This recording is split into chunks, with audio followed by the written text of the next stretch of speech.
It's hump day. We are halfway through the week. Welcome into First Take. Thank you for hanging with us. Ja Rule will stop by the show a little later. Looking forward to that. As always, Skip Bayless, Stephen A. Smith in Philly. I'm Molly Karam. And gentlemen, I must say, you both are looking exceptionally clean today. I like the looks. Good morning. How y'all doing? How y'all doing?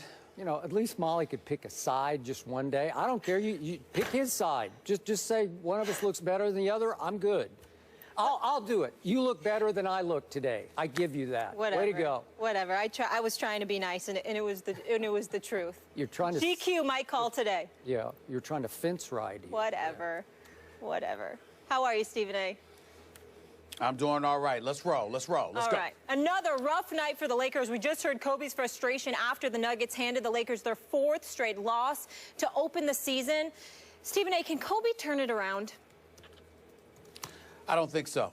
I mean, I think that he can turn some of his shooting woes around, but he's not going to turn around the fate of the Los Angeles Lakers. This is simply not a good basketball team. You've got a mixture of young and old with parts that don't match in a Western Conference that's just so pristine, so big time that the Lakers entered this season irrelevant before a game even began. That's just really the reality of the situation. We're looking at Kobe Bryant right now. Obviously, he's not impressive. Another night where he struggled shooting from the field for the most part.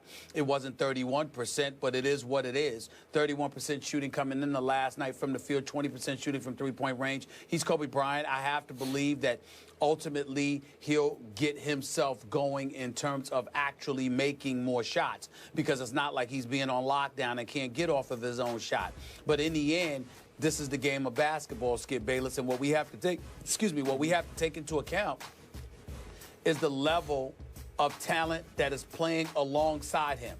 D'Angelo Russell may have all the potential in the world, but he's a rookie, okay? Swaggy P has become a caricature of himself. You look at this kid, Julius Randle, didn't play his rookie campaign because he got hurt the first game of the season, and he was raw coming out of Kentucky. So he's got some development to do. So essentially, he is a rookie himself. And then you take into account your experienced front line players, even though Louis Williams can give you something off the bench tantamount to what Swaggy P, Nick Young could give you, if not better. In the end, he's but so limited because you've got Kobe and you've got Clarkson to consider. And then when you look at your front line, you've got a guy in Brandon Bass that can hit open shots and defend, but he's an average player. Let's just call it what it is. And then you look at a guy like Roy Hibbert, who lost some pounds in the offseason. I suppose some people thought that would make him faster, but he's still as slow as a snail compared to the competition in the Western Conference. And in today's NBA basketball game, you get up and down the floor. You run. There are fives who are really stretch fours, and this is what they do. Everybody's stretched to some degree. You've got to be, unless you have surreal defensive prowess like a Dwight Howard, like a Hassan Whiteside, or you've got big-time offensive skills like a DeMarcus Cousins, who I believe to be the best big man in the game. The fact of the matter is the game is devoid of prototypical quintessential centers. Not that back to the basket, formidable big man that nobody can guard. No, this is a different day. It's a different game.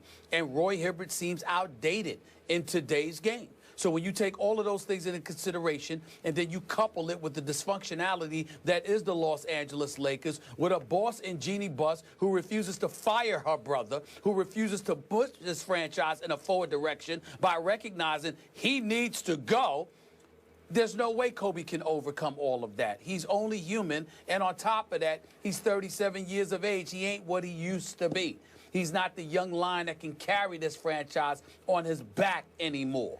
And that's the reality of the situation. So I think he can get his shot going, but it really, really doesn't matter. We said the Lakers were going to stink coming into this season, and that's where they are right now. And it's not going to get much better. And by the way, as much love as I have for Byron Scott, I believe he's in the wrong place. The only reason he's a Lakers coach is because he's a part of that franchise. In the end, he's better off coaching veterans who have established what they can do on the NBA level. To try to teach guys to get to that point, I don't think that's where Byron Scott's strength is. I think he's the kind of guy that needs to have a veteran squad, and I think he can do special things with a veteran squad. But with a young crop, teaching them how to play the game of basketball, how to be professionals, how to adjust to playing on this level, that's going to take some time. And he doesn't have that on his side. So you don't have the leadership, you don't have the coach, you don't have the players, which means you don't really have a basketball team.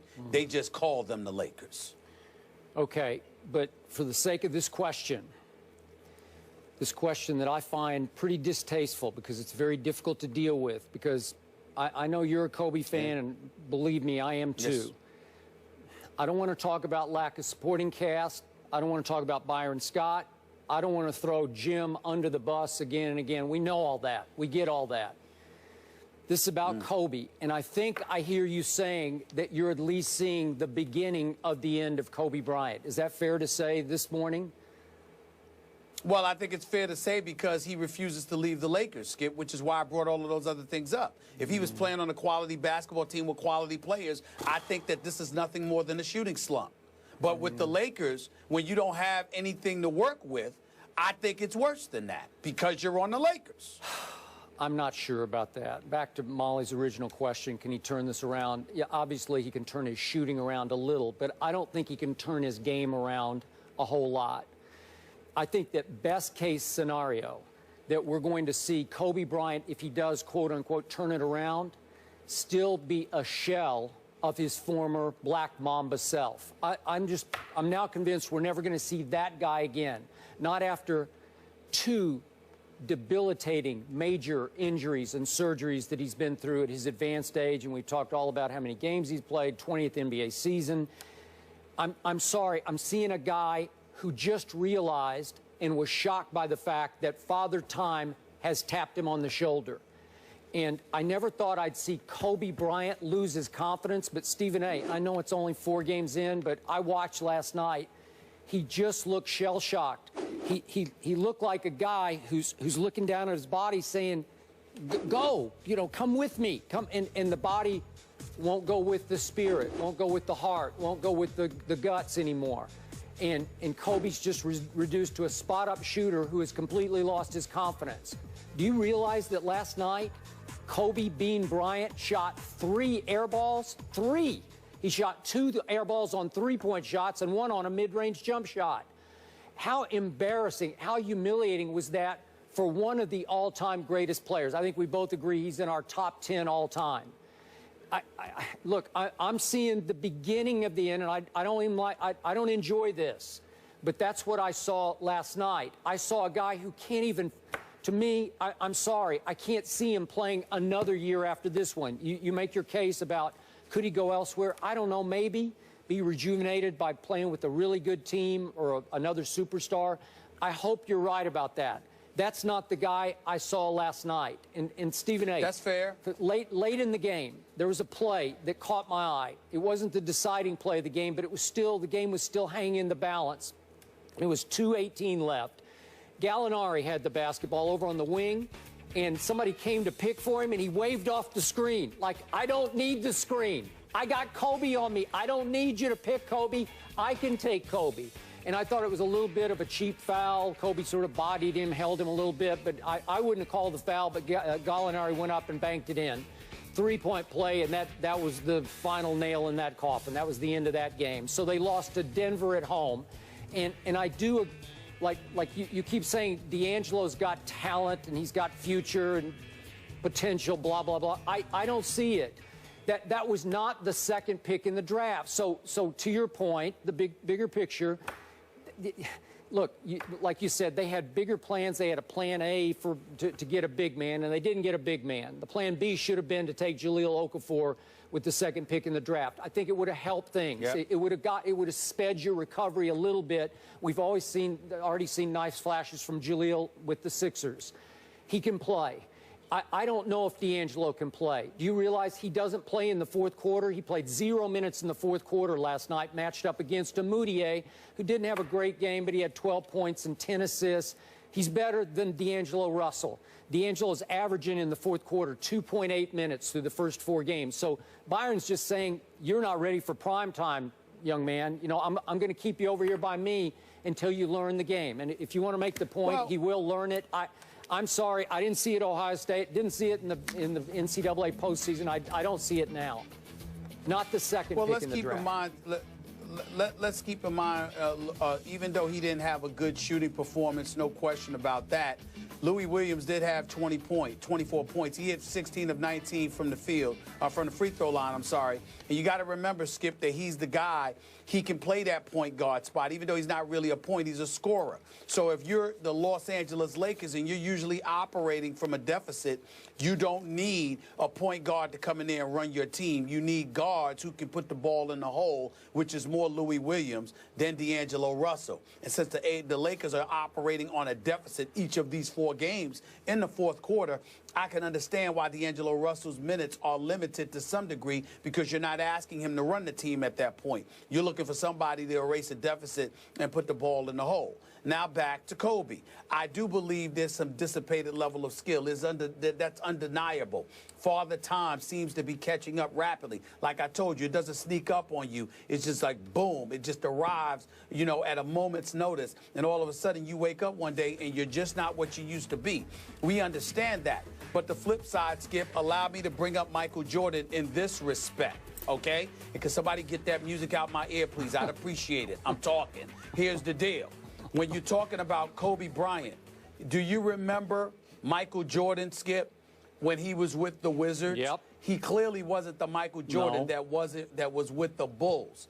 But the flip side is, had he been on a better team, you're trying to tell me he could not have helped that team?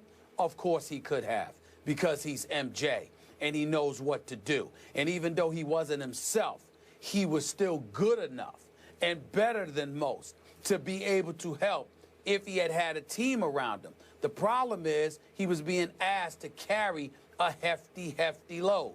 That is the case with the Los Angeles Lakers. If Kobe were on the Clippers, if Kobe was on some other team that was far more talented and respectable than the Los Angeles Lakers, I think we'd see a Kobe that would look better than he's looking. The problem is Kobe, in order to be effective, has to be Kobe that we've all known and loved all of these years on these Lakers. That is where your problem lies. He doesn't have guys around him, Skip, and therefore Father Time is going to really pummel him quicker than expected because of this team that he is playing with. It's a damn shame what the Los Angeles Lakers have done to him over the last 3 to 4 years of his career. It's a disgrace. I think the whole thing is a shame, and I apologize to you. We got to get some better music. We got to get your kind of music for our B-roll music. You should I'm not interested in music when I'm talking. Okay, I got it. I'm not interested in music when I'm talking. We got it. We got it. All right, we'll leave it there. The Lakers play at the Barclays Center on Friday against the Nets. On to another struggle.